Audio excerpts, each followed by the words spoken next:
रहमान रहीम। तमाम देखने वालों को अस्सलाम वालेकुम।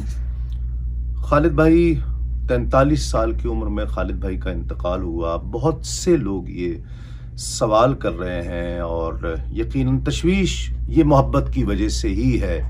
लोगों की तशवीश के अचानक क्या हुआ कि हंसते खेलते महफिल में शरीक होते और पढ़ते, बड़ी जान ताकत से वो पढ़ते थे और पढ़ते हुए ही अचानक 2-3 माह में ही इतना बड़ा सरमाया हमसे लुट गया, हम महरूम हो गए और वो रब की बारगाह में पेश हो गए।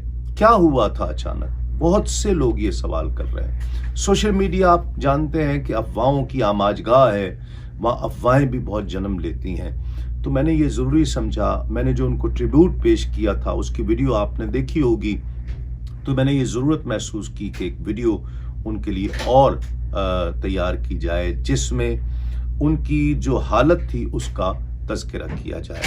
सबसे पहले तो उनको हार्ट का प्रॉब्लम था और वो हार्ट का प्रॉब्लम इस कदर हो गया था कि 2-4 साल पहले एक इंग्लैंड में जब हम इकट्ठे थे तो उन्होंने चेकअप भी करवाया और वहाँ पर भी यही बात आई।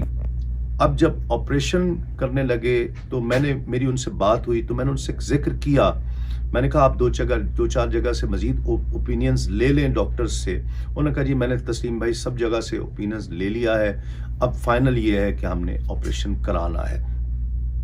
ऑपरेशन हुआ, ऑपरेशन में कुछ फ्लॉज रह गए थे जिसका अंदाज़ा हो गया था कि फ्लॉज रह गए हैं।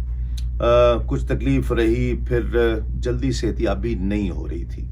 ऑपरेशन के 1 माह के बाद, 1-1.5 माह के बाद ही उनके 1.5-2 माह के बाद समझ लीजिए कुछ अरसा, इंतकाल से कुछ अरसा पहले उनके भांजे का इंतकाल हुआ जिसका उन्होंने बहुत स्ट्रेस लिया और वो स्ट्रेस जो है वो ब्लड प्रेशर शूट करने का बायस बना। ब्लड प्रेशर शूट हुआ, राइट साइड पर कुछ फालिज के आसार आए, हॉस्पिटल में एडमिट करवाया और जब ये ब्लड प्रेशर, फालिज और हार्ट का प्रॉब्लम, सर्जरी हुई ताज़ा जब इकट्ठी हो जाती है तो ये समझ लीजिए कि ये एक बहुत तकलीफ दे अमल है। ब्रेन हैमरेज हो गया और ब्रेन हैमरेज फिर जानलेवा साबित हुआ।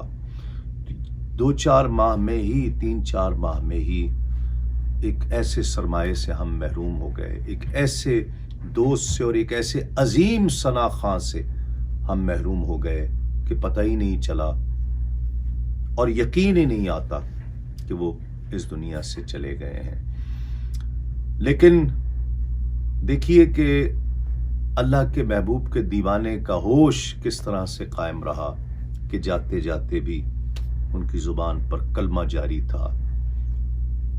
यकीनन उस वक्त जब ज़ुबान पर कलमा जारी था तो मेरा यकीन है कि उस वक्त आका करीम की ज़ियारत हो रही होगी उन्हें। अल्लाह का वली था वो। अल्लाह करीम उनके दर्जात में बुलंदी और रिफ़त अता फरमाए, उनकी बेहिसाब बख्शिश व मग़फ़िरत फरमाए और उनकी कब्र पर करोड़ों रहमत नाज़िल फरमाए।